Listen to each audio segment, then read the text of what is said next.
Mimi naitwa Mohamed Ramadhani Makonda, mwenyekiti wa taasisi ya mabalozi wa usalama barabarani mkoa wa Kagera, RSA, Tanzania.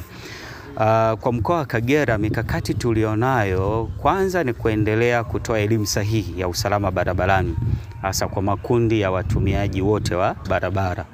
Nikimaanisha madereva wanaoendesha vyombo vya moto, watembea kwa miguu, lakini pia kuna makundi mengine mfano kama wa kokota mikokoteni pamoja na waswaga wanyama. Kwa hiyo tunachokifanya sasa hivi ni kuwafikia, kuwapa hiyo elimu sahihi ya usalama barabarani, ikiwemo pia kwenye taasisi za shule, hasa kwa wanafunzi wa shule za msingi na sekondari, ambako tumekuwa tukifanya hiyo elimu kila mwezi, ili kuhakikisha kwamba tunawasaidia kujenga uelewa wa kupunguza hizi ajali ambazo zinazotokana na makosa ya kibinadamu ama ya uzembe, tunasema hivyo. Lakini mkakati mwingine tulionao ni ule ambao uko ndani ya taasisi, kwamba tuwe na vikao vya kila mwezi vya mabalozi, kuhakikisha kwamba tunakumbushana hii mikakati, lakini kuangalia wapi tumefanikiwa, wapi pana changamoto, na kuweza kupanga upya mikakati yetu katika utekelezaji. Lakini mkakati mwingine tulionao ni kushirikiana na taasisi mbalimbali, kama Jeshi la Polisi, kikosi cha usalama barabarani, RATRA, Jeshi la Zimamoto na Uokoaji mkoa wa Kagera, lakini kuna waandishi wa habari pamoja na wadau wengine, ili elimu tunayoendelea kuitoa iweze kuleta ufanisi, lakini pia hata tunaporipoti matukio hatarishi yanayosababisha ajali, basi yaweze kuchukuliwa hatua stahiki kwa mujibu wa sheria, kanuni na taratibu za sheria ya usalama barabarani. Lakini lingine ni kuchagiza watunga sera wetu waweze kufahamu namna gani tunaweza kushirikiana na serikali na wadau wengine kuleta mabadiliko ya tabia, sera pamoja na sheria ya usalama barabarani, ili kuhakikisha kwamba tunapunguza hizi ajali ambazo zinajitokeza katika mkoa wetu wa Kagera, lakini pia katika nchi yetu ya Tanzania. Mtizamo wenu nyie kama wadau, lakini pia mabalozi, hali ya usalama barabarani ikoje kwa mkoa wetu wa Kagera? Kwa mkoa wa Kagera, hali ya usalama barabarani tunashukuru inaimarika. Japo changamoto zipo, na changamoto zinazojitokeza ni za mapuuza, ambazo hizi ndo tunaita hizo tabia za kibinadamu. Kwa mfano, ukichukulia kundi la wapanda pikipiki, kwa maana maafisa usafirishaji wao wanajiita hivi, ama bodaboda, hawa baadhi yao ni wana mapuuza. Kwa mfano, nyinyi wenyewe mashahidi, leo hii sheria ya usalama barabarani inakataza pikipiki kupakia abiria zaidi ya mmoja. Lakini sheria ya RATRA pia inapiga marufuku na inakataza mtoto chini ya miaka 9 kupakiwa kwenye pikipiki. Lakini nyinyi wenyewe mashahidi, mtaona namna ambavyo tunapuuza hizi sheria. Labda inawezekana hao wenzetu wenye mamlaka hawataki kusimamia hii sheria ifanye kazi, lakini sisi kama mabalozi tunawaelimisha na kuwaambia, unapokiuka sheria hii unakuwa kwenye hatari ya kusababisha ajali. Na mtaona leo bodaboda inapakia abiria zaidi ya ngapi? 4 mpaka 5, na dereva wa 6.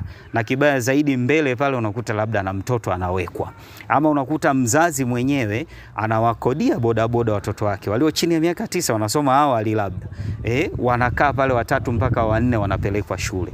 Sasa inakuwa ni kuwaweka katika mazingira hatarishi ya kupata ajali. Sasa sisi kama mabalozi wa usalama barabarani mkoa wa Kagera na taifa kwa ujumla, tunawaambia sheria haitaki haya mambo. Kwa hiyo wewe kama mzazi, wajibika kuhakikisha usalama wa mtoto wako anapotoka nyumbani kwenda shuleni, na kutoka shuleni kurudi nyumbani, unamuepusha na mazingira ya kuwa hatarini kupata ajali zinazosababishwa na watumiaji wa vyombo vya moto.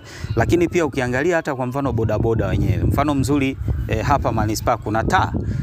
Taa inakataza usivuki, lakini unaona bodaboda na mshikaki wake anachomoka anavuka. Sasa ni mapuuza ambayo kwa kweli sisi tunasema haya hayatakiwi, kwa sababu usalama barabarani ni jukumu letu na unaanza na sisi wenyewe. Basi tunamwambia huyu mwendeshaji wa chombo cha moto, unapofika eneo la wavuka kwa miguu, basi simama na uwape kipaumbele hawa watembea kwa miguu waweze kuvuka kwa usalama zaidi. Unapofika kwenye alama zinazokuonya ama kukataza kuvuka, basi ziheshimu hizo alama. Kwa mfano kwenye mataa kwamba heshimu, fuata taratibu zinavyokuelekeza ili uweze kuepukika na zile ajali zinazoweza kujitokeza pale, kwa sababu unaweza ukasema mimi ngoja nichomoke, kumbe ameruhusiwa mtu mwingine na mwisho wa siku mkagongana ikawa ajali. Na ajali inapotokea, mnafahamu, tunapoteza wenzetu, wapendwa wetu, lakini tunasababisha shida ambazo za kiuchumi zinazojitokeza, kwa sababu familia inaingia katika hali ya umaskini, lakini gharama za kuweza kuwatibu wenzetu ambao wamepata ajali hizi ambazo zilisababishwa na makosa ya kiuzembe.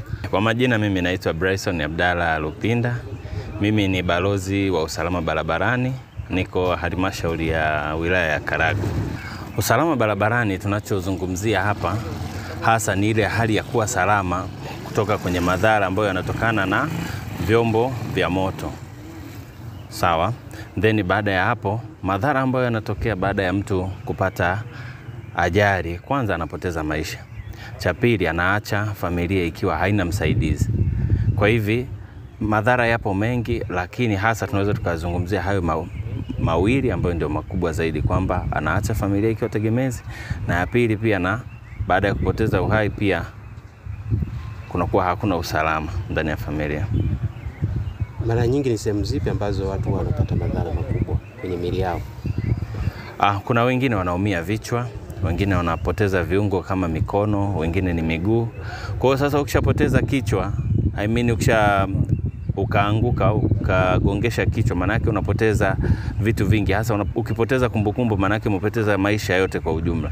Kwa hivi ukiumia kichwa au mikono na nini, tayari umeshadhoofisha uzalishaji wako. Kwa hivi hayo ndio madhara ambayo yanatokana na baada ya kupata ajali.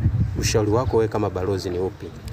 Ushauri kwa mabalozi wengine ni kwamba kwenye mavazi, hasa upande wa miguu, atumie buti ambazo zitaweza kumsaidia asipate majeraha makubwa.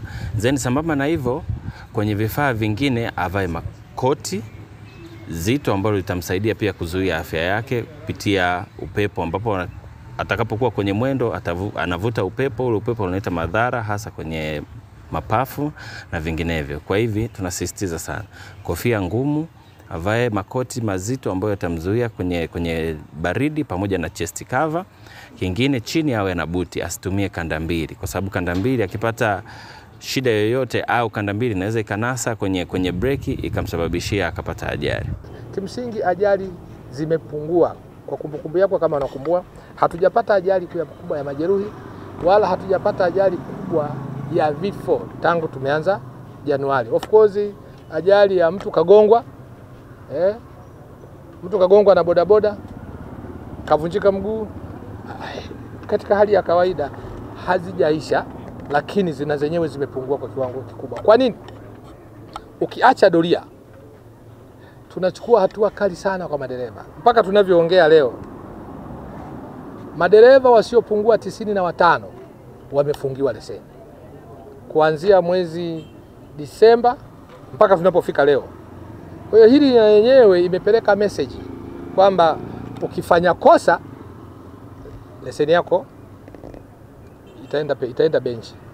Kwa hiyo hii imefanya madereva waanze kuchukua tahadhari.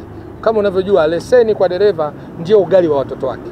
Kwa hiyo ukimfungia leseni, manake umemfanya sasa akose kile ambacho alikuwa anawapelekea watoto, kwa sababu anakula kutoka kwenye gari analoliendesha.